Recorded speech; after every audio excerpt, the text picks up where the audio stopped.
Hello friends, welcome to सिर्फ study के इस वीडियो के अंदर हम देखेंगे करंट और स्टडी का बहुत ही महत्वपूर्ण टॉपिक दिवस और उनकी थीम।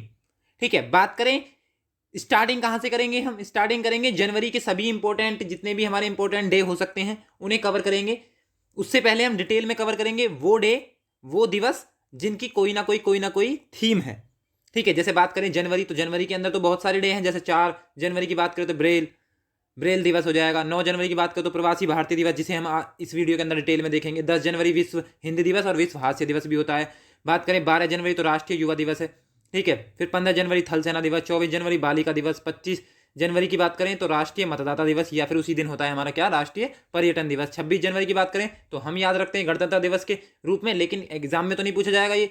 एग्जाम में पूछा जाता है सीमा शुल्क डे। ठीक है, यदि बात करें शहीद दिवस, तो शहीद दिवस 2-3 जगह बनाया जाता है, लेकिन जनवरी में भी आता है क्योंकि इसी दिन नाथूराम गोडसे ने महात्मा गांधी की हत्या की थी। तो ये भी उस दिन भी क्या बनाया जाता है, हमारा शहीद दिवस। लेकिन शहीद दिवस भी नहीं पूछा गया तो 30 जनवरी को एक और डे होता है हमारा कुष्ठ निवारण दिवस। ठीक है, तो वो पूछा जाएगा। ठीक है, तो ये कुछ डे हैं जनवरी के अंदर, लेकिन हम क्या करेंगे जिनकी थीम्स हैं, क्योंकि सभी की तो थीम होंगी नहीं, जितने भी हमारे इंपॉर्टेंट दिवस हैं जिन जिन की थीम है उन्हें हम डिटेल में कवर करेंगे। बाकी सबको क्या करेंगे, बस डे किससे रिलेटेड है, क्या फैक्ट है इसके पीछे के, बस बता के और उसे कंप्लीट कर देंगे। ठीक है, बात करें आज की वीडियो की, तो इसके अंदर हमारा जो डे है वो है हमारा 9 जनवरी 2021 प्रवासी भारतीय दिवस। प्रवासी भारतीय दिवस समझने से पहले हमें, मतलब कि एनआरआई डे, इससे पहले हमें एनआरआई को समझना पड़ेगा, आरआई को समझना पड़ेगा, मतलब कि रेजिडेंट इंडियन या फिर नॉन रेजिडेंट इंडियन। ठीक है, यदि बात करें रेजिडेंट इंडियन का मतलब क्या हुआ, रेजिडेंट इंडियन मतलब कि जो भारत में रहते हैं, तो इसके लिए 2 कंडीशन होती हैं। वैसे यदि बात करें हम, जो हमारा इनकम टैक्स एक्ट है 1961, यदि बात करें ये एक्ट भी बहुत बार एग्जामों में पूछा हुआ है, जैसे पीईटी के एग्जाम में पूछा गया था। ठीक है, जैसे फेमा की फुल फॉर्म पूछ लेता है।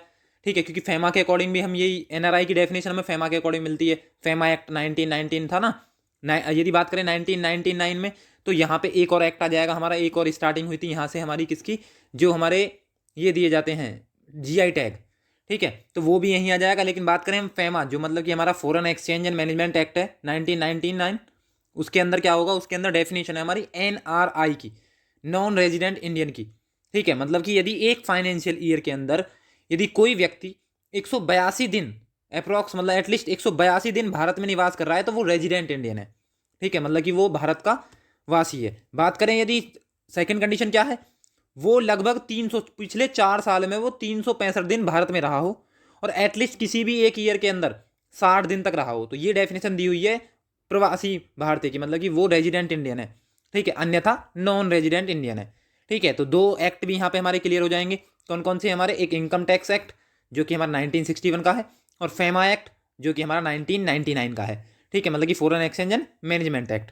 ठीक है, और यदि बात करें जैसे कि, वैसे बहुत ज़्यादा प्रवासी भारतीय दिवस की हम जब बात करते हैं तो इनका हमारी जो आर्थिक चीज़ें हैं, मतलब कि जो हमारी इकोनॉमी है उसमें बहुत बड़ा कंट्रीब्यूशन है। यदि बात करें तो ये बहुत ही सच्चे देशभक्त मानो इन्हें, भारत के, क्योंकि बिना किसी स्वार्थ के, क्योंकि हम इन्हें खाने को देते नहीं, हम इन्हें जॉब भी नहीं देते, उसके बावजूद भी पैसा कहाँ आता है, जो जो रेमिडीज आती हैं वो कहाँ पे आती हैं, हमारे इंडिया में आती है, जिससे हमारी जीडीपी क्या होती है, बूस्ट होती है। ठीक है, ये जैसे बात करें कुछ, तो मेरे अकॉर्डिंग तो सच्चे देशभक्त 3 ही हैं। पहला कौन आ जाएगा, पहला होंगे हमारे, सबसे ऊपर रखेंगे सेना, जितनी भी सेना है हमारी, चाहे वो थल सेना हो या हमारी नौसेना हो या फिर वायुसेना।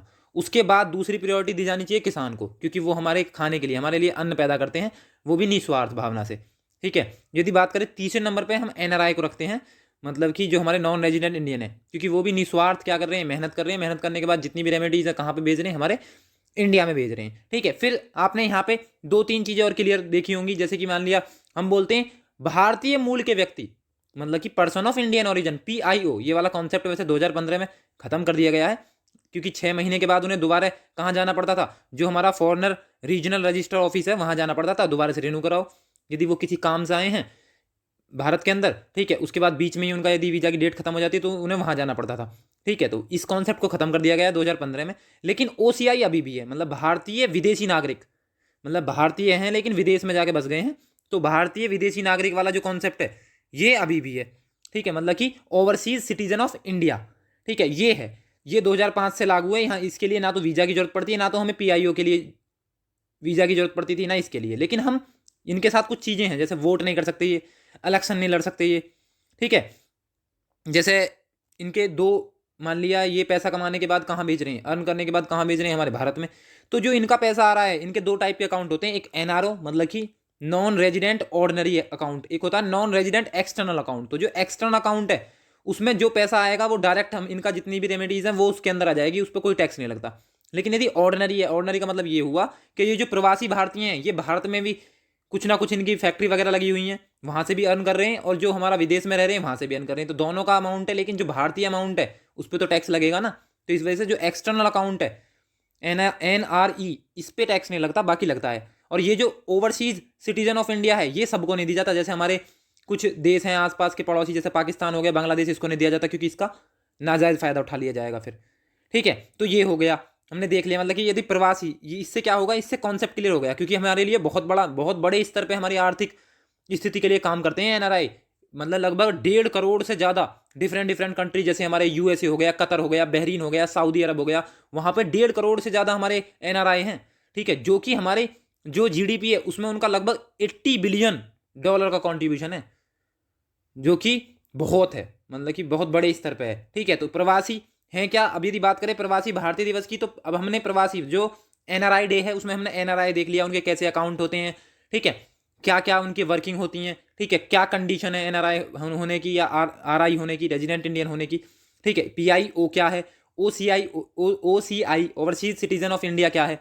ठीक है, ये बेसिक्स देख लिए। अब आते हैं हम हमारे टॉपिक पर। बात करें जो 9 जनवरी 2021 का है, ठीक है, तो उसकी भी थीम क्या थी, कॉन्ट्रीब्यूटिंग टू द आत्मनिर्भर भारत, मतलब कि आत्मनिर्भर भारत में योगदान। ठीक है, 2022 का भी क्योंकि वर्चुअली हुआ है, ठीक है, तो इस वजह से इसकी भी थीम क्या है, सेम है।